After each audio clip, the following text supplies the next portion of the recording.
Patrick, I have 50,000 Ghana cedis. I want to know the investment I can do with this amount. I have 20,000 Ghana cedis. What investment will you suggest? I have 500,000 Ghana cedis. What investment do you think will be good for me?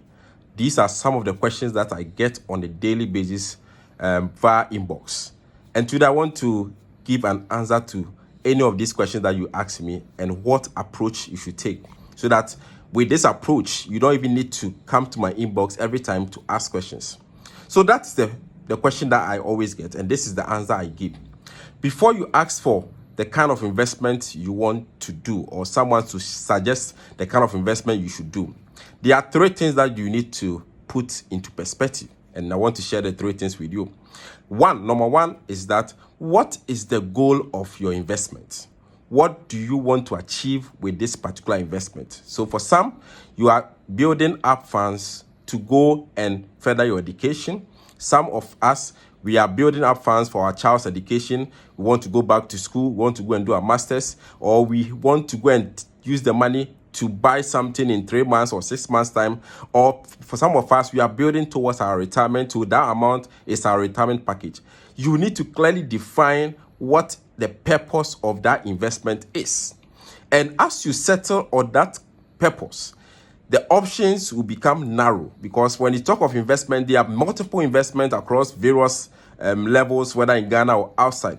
But as you clearly state out your purpose, you narrow down the options to a few of them, and then you'll be able to choose the right one that works for you. So that's the first one. Make sure you state your purpose clearly. So if you come to my inbox, I'll ask you the first question: what is the purpose of the investment?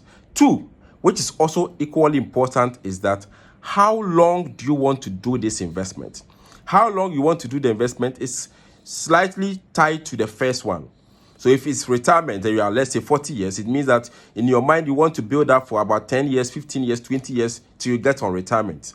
If it's about 3 months, someone has given you money, you don't want to keep the money in your savings account, you want to invest quickly for some returns, then that becomes clearly a defined investment. So how long is also critical as you look for options concerning your investment.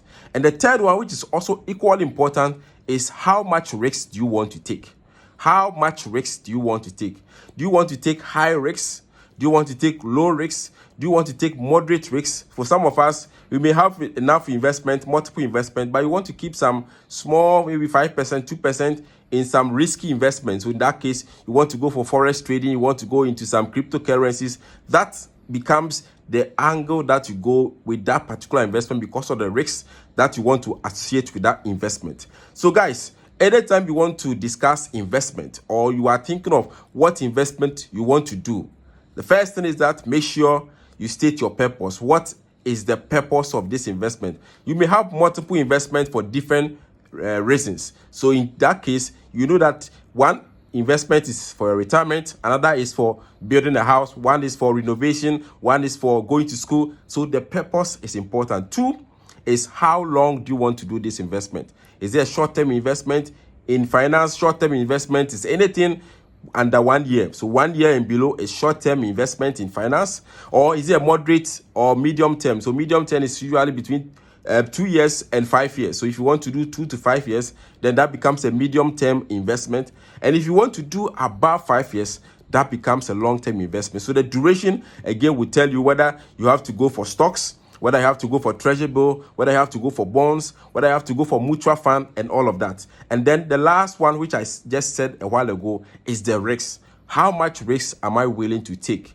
Am I willing to take a low risk? Some of us, our risk appetite is that we don't want any risks because of what we have seen in the past. So because we did a business in the past, the business didn't go well, we don't want to go into business. We just want to do a low risk investment. So if you state that, then you are looking at issues relating to treasury bills, fixed deposit, money market, mutual funds. You don't want any risks.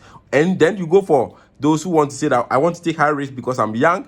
Then you go into starting a business. You want to go into stocks. You want to go into foreign stocks, local stocks. You want to go into cryptocurrencies. You want to go into that a particular space. So again, that will tell you what you should do. So I hope this video has been very helpful, as you always do on this channel. If you watch our video and you like it, please try and share the video with someone, and subscribe to our platforms, wherever you are watching this video, whether you are watching it on Facebook, YouTube, on TikTok. Make sure when you are done, you like, you share, and then subscribe to the channel, and so that you come again next time and enjoy our session.